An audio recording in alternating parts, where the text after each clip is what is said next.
ارشاد specs کے معزز دوستوں، میرا نام ہے ارشاد احمد اور آپ تمام دیکھنے اور سننے والوں کو خوش آمدید۔ ناظرین گرامی، مذہب انسانی زندگی میں اہم اور نمایاں مقام رکھتا ہے۔ دنیا میں مذہب کی تاریخ اتنی ہی پرانی ہے جتنا کہ انسان۔ دنیا میں موجود ہر ایک شخص کسی نہ کسی مذہب کے ساتھ جڑا ہوا ہے اور اپنے مذہب کے عقائد اور نظریات کے اندر زندگی گزار رہا ہے۔ اس وقت پوری دنیا میں تقریباً 4200 مذاہب ہیں اور انہی مذاہب میں سے ایک مذہب پارسی مذہب بھی ہے۔ زرتش یا زردش مذہب کو پارسی مذہب کہا جاتا ہے۔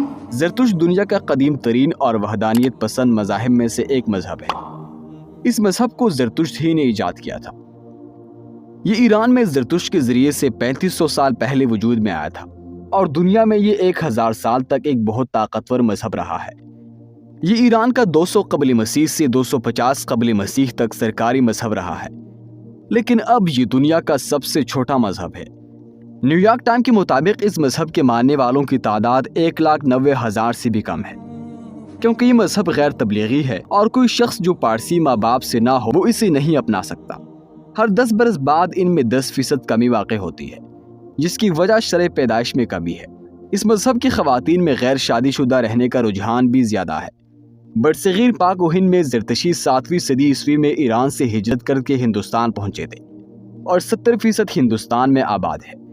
1857 کی جنگی آزادی کے بعد بہت سے پارسی عیسائی مشینری کا شکار ہوئے اور کچھ حلقہ اسلام میں داخل ہو گئے۔ اس وقت دنیا میں ان کی تعداد چند ہزار پر مشتمل ہے اور زیادہ تر ممبئی، گجرات اور کراچی میں آباد ہے۔ اسلامی روایات میں زرتشیوں کو اہل کتاب سمجھا جاتا ہے۔ زرتشت کے مطابق جس طرح دنیا کا نظام روشنی اور تاریکی میں منقسم ہے، اس طرح کائنات کا نظام بھی خیر و شر میں تقسیم ہے۔ لہٰذا اس دنیا کا خالق ایک نہیں بلکہ دو ہے۔ ایک خدائے خیر جسے اہورامزدہ کہتے ہیں اور دوسرا خدائے شر جسے اہرمن کہتے ہیں۔ خدائے خیر شر سے کوئی تعلق نہیں رکھتا اور خدائے شر کو خیر سے کوئی واسطہ نہیں پڑتا۔ یہ دونوں خدا آج کی زرتشیوں کے یزدا اور اہرمن ہے، لیکن عبادت صرف یزدا کی جاتی ہے۔ ان کی عبادت گاہوں میں بت نہیں ہوتے، بلکہ سندل کے لکڑی سے آگ جلا کر اس کی پرستش کی جاتی ہے۔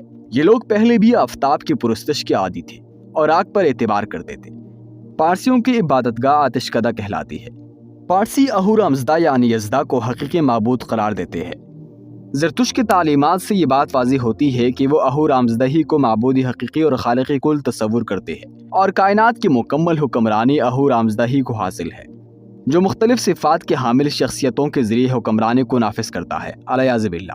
اس مذہب میں سزا و جزا کا تصور موجود ہے اور مرنے کے بعد بہشت اور دوزخ کا بھی تصور موجود ہے۔ اس مذہب کے لوگ مرنے کے بعد لاش کو دفن نہیں کرتے، بلکہ کوے یا تالاب میں لٹکا دیتے ہیں تاکہ پرندے یا جانور اسے کھا سکے۔ اس مذہب میں صحت و تندرستی کا تعلیم اور قول و فعل کے پاکیزگی پر بہت زور دیا گیا ہے۔ پارسی مذہب کے 2 مشہور تہوار گھمبار اور نوروز ہیں۔ ناظرین، دنیا کے تمام مذاہب میں اس بات کو انتہائی برا سمجھا جاتا ہے کہ انسان اپنے قریبی رشتہ داروں کے ساتھ جنسی تعلقات قائم کرے یا ان سے شادی کرے۔ قریبی رشتہ داروں سے مراد ان کے خونی رشتے ہیں، جن میں ماں باپ اور بہن بھائی شامل ہیں۔ اسلام میں تو اس کی سختی سے ممانعت ہے، لیکن کیا آپ جانتے ہیں کہ دنیا میں پارسی مذہب ایک ایسا مذہب ہے جو کہ بھائی اور بہن میں نکاح کو ٹھیک سمجھتا ہے۔ پارسی مذہب میں ایک فرقہ ہے جس میں اس بات کی اجازت ہے کہ بھائی اپنے بہن سے شادی کر سکتا ہے، اور پارسی مذہب کے پیروکار آج بھی بڑی تعداد میں اس عمل سے گزر رہے ہیں۔ ناظرین، امید کرتا ہوں کہ آپ کو آج کی یہ معلوماتی ویڈیو پسند آئی ہوگی۔ اگر آپ کو یہ ویڈیو پسند آئی ہے تو اس کو زیادہ سے زیادہ شیئر کیجیے۔